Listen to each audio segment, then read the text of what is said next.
Sérénité et paix d'esprit. Comment les retrouver? Voici comment vous pouvez démarrer pour plus de sérénité et paix d'esprit. Planifiez vos objectifs à court terme et à long terme. Notez-les à l'écrit. Par écrit. C'est important.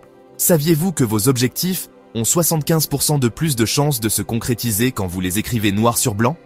Ensuite, établissez un plan hebdomadaire pour vous rapprocher de vos objectifs avec un maximum de 3 tâches par jour. Certains vous diraient même une seule tâche importante par jour. Ensuite, mettez-vous à l'œuvre. Ne passez pas votre temps à savoir comment vous allez faire ce que vous avez à faire. Faites-les tout simplement. Et là, la magie opère. Quand on est focalisé sur la tâche en cours, on est en paix.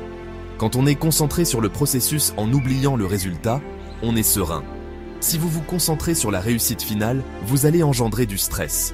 Pour certains, ce sera du stress positif parce que cela va les galvaniser, mais ça ne dure jamais bien longtemps. Pour d'autres, ce sera tout simplement anxiogène avec tous les questionnements et les ruminations mentales que l'anticipation de l'avenir engendre. Désirer un résultat et douter d'y parvenir en même temps, ça, c'est le « tue l'amour » absolu.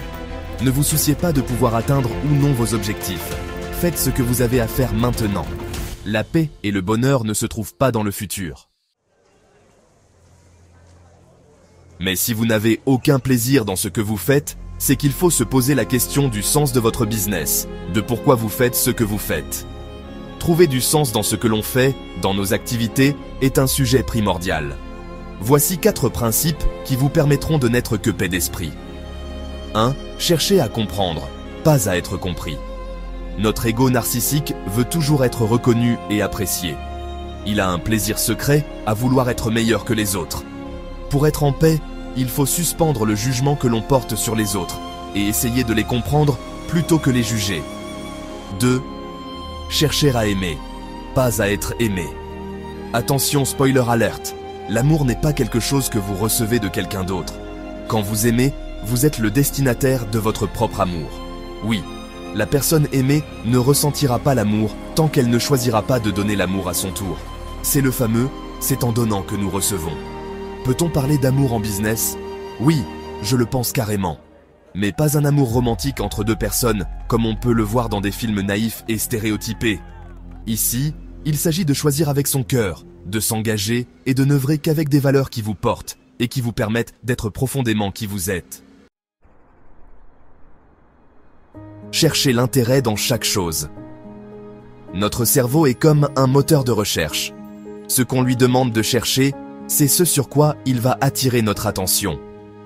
Quelles que soient les circonstances dans lesquelles vous êtes là maintenant, bonnes ou mauvaises, recherchez les opportunités et dites merci à la vie pour toutes les choses dont vous êtes reconnaissant. Oui, même si ce n'est pas beaucoup à vos yeux, et appréciez l'endroit dans lequel vous vous trouvez. Appréciez les formes, les couleurs, la lumière. Savourez l'instant présent et ressentez ce que vous ressentez. Il suffit de faire ce que vous êtes en train de faire sans aucun commentaire mental. Concentrez-vous sur le processus et laissez tomber le résultat. Vous êtes responsable de la réalisation de vos actions et non de leurs résultats. Cette phrase est tellement importante que je vais la répéter. Vous êtes responsable de la réalisation de vos actions et non de leurs résultats. Le stress est souvent la conséquence de vous vouloir prédire et contrôler l'avenir.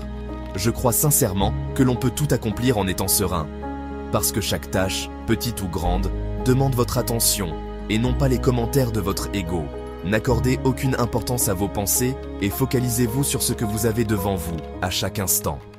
Pour avancer vite, bien et sereinement, il n'est pas nécessaire de tout comprendre ni de chercher encore plus d'informations. Ce qu'il vous reste à faire, c'est d'abandonner vos attentes sur comment les choses devraient être et votre désir de tout contrôler. Ce qu'il vous reste à faire, c'est d'abandonner vos attentes sur comment les choses devraient être et votre désir de tout contrôler.